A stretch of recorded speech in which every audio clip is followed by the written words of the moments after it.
Olá, bem-vindos ao Infomed, um espaço proporcionado pela Igreja Batista da Granja Viana para você, membro, amigo ou conhecido que deseja se informar por um canal confiável sobre o que tem acontecido no nosso país diante dessa pandemia.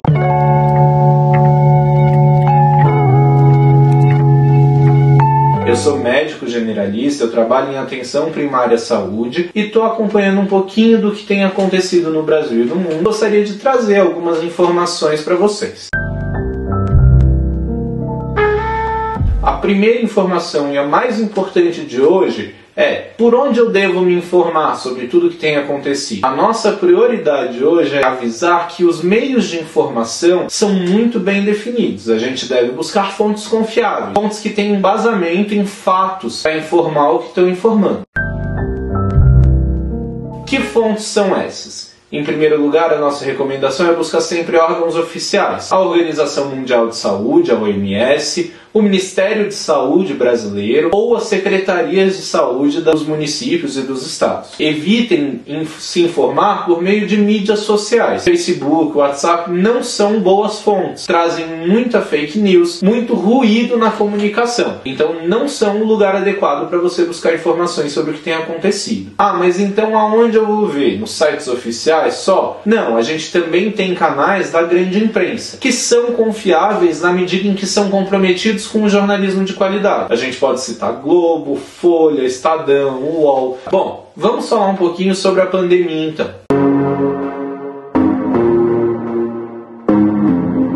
A gente tem falado muito em coronavírus, Covid-19, mas o que quer dizer cada um desses nomes? Coronavírus, na verdade, é uma família de vírus. Ela não diz respeito a um vírus específico, mas a toda uma família. Dentre essa família, foi descoberto recentemente o SARS-CoV número 2. Esse é o vírus que tem causado essa pandemia da Covid-19, Coronavirus Disease 2019. E como isso começa? Da onde surge essa Covid? Da onde surge esse SARS-CoV? Bom, isso surge a partir da província de Hubei, na China, a cidade chamada Wuhan. A partir daí começam a surgir casos de uma infecção diferente do habitual, do que nós já vínhamos acompanhando dos outros quadros infecciosos, como a gripe, que a gente está em campanha de vacinação, ou outros quadros. A gente não tem uma comprovação ainda de onde surge esse vírus. Já levantaram a possibilidade de uma contaminação por animais, de uma mutação do vírus do animal para o ser humano, mas a gente ainda não consegue definir isso com clareza. O que nós conseguimos definir é que essa doença tem evoluído. E como ela se manifesta? Ela se manifesta através do que a gente chama de uma pneumonia viral. Como que é isso? Que sintomas ela vai causar? Principalmente, a Covid-19 vai causar dois sintomas. A tosse, em geral seca, e a febre. Esses dois sintomas estão presentes em mais ou menos 90% dos pacientes que são portadores da Covid-19. Outros sintomas podem acontecer. Por exemplo, a coriza, congestão nasal, os vômitos, a diarreia, dentre uma série de outros sintomas. Mas os principais, os que vocês têm que ter atenção, são a febre e a tosse. Quando que a gente vai entender que a doença tem evoluído com risco? Justamente quando ela apresenta uma febre acima de 39 graus e aí um outro sintoma que eu não mencionei, que é a falta de ar. Então a dificuldade respiratória, não aquela falta de ar porque o meu nariz está entupido e eu não consigo puxar o ar, mas é aquela falta de ar que me deixa cansado, que leva o meu pulmão a se esforçar. Essa falta de ar é um marcador de mau prognóstico, ou seja, é um marcador de que a doença está evoluindo mal. Diante da febre alta, a gente tem que ter uma atenção hospitalar. E antes disso, enquanto eu só estou com sintomas leves, aí o ideal é você ficar em casa. É evitar procurar serviço de saúde, porque se você vai a uma unidade de saúde, a um pronto-socorro, e você está tendo uma infecção gripal ou algum resfriado, mas pensa que aqueles sintomas são do Covid-19, lá, com certeza, você vai importar um Covid-19 para casa, porque é para onde todas as pessoas infectadas estão indo. O que a gente fala, então, de grupos de risco? Grupos de risco hoje para essa doença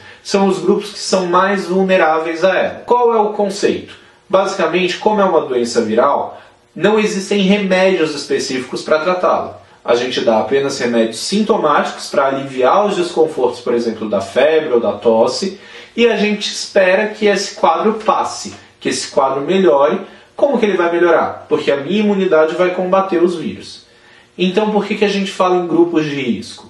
Em geral, são grupos em que a imunidade não é tão competente quanto a minha de 30 anos. Então, se você for olhar A imunidade de um idoso, por exemplo, acima de 60 anos, é uma imunidade muito mais frágil, muito mais suscetível a uma doença agressiva como essa. Por isso que a gente fala então nesses grupos. Quem são? Principalmente os idosos, os portadores de alguma outra comorbidade, alguma outra doença, como hipertensão arterial sistêmica, diabetes, problemas circulatórios, problemas cardíacos, problemas reumatológicos, HIV, dentre outras doenças que a gente sabe que afetam o sistema imunológico. Ok, temos toda essa clareza da situação, como vamos nos proteger?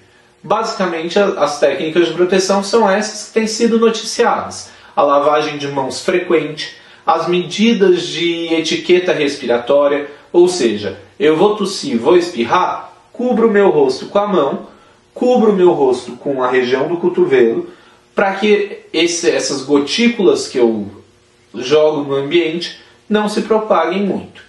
Tendo isso em vista, se eu tossir na minha mão, a primeira coisa que eu vou fazer logo depois é lavar as mãos. Lavagem de mãos, a gente fala literalmente, lavagem, com água e sabão. O álcool gel é um meio? Até é, mas é muito menos competente do que a água e sabão mesmo. Então, a etiqueta respiratória é outra medida. Tendo em vista também que às vezes nós tossimos na própria roupa, o ideal é sempre que chegar em casa tirar essa roupa e já colocar para lavar. Além dessas medidas, a gente fala também no isolamento social. Esse é o pronunciamento oficial do nosso Ministério da Saúde também. A orientação do isolamento social como uma medida de proteção. E é por isso que nós estimulamos isso também. Que, se possível, se você tem a possibilidade de trabalhar de home office, fique em casa. Se você tem a possibilidade de dispensar as pessoas que trabalham com você e mantê-las remuneradas, faça isso. Porque estamos num momento em que temos que proteger não só a nós, mas as pessoas que nós amamos. Ok, tendo isso em vista, o que está acontecendo no Brasil nesse momento? Na data de hoje, dia 25 de março, quarta-feira, nós temos hoje um número de mais ou menos de 2.555 casos confirmados no Brasil, com 59 mortos. Então, é um cenário que se aproxima muito dos países que têm uma má evolução da doença. Por exemplo, a Espanha e a Itália, em que a doença tem avançado muito. É diferente de países como a Coreia, que conseguiram tomar medidas para conter. O que isso nos mostra? Principalmente que o brasileiro não tem levado a sério ainda as medidas de cuidado.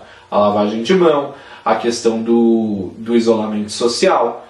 Infelizmente, enquanto todos nós não levarmos a sério, muitas pessoas vão estar suscetíveis a contrair essa doença. Bom, olhando para o estado de São Paulo. No estado de São Paulo, nós já temos 862 casos.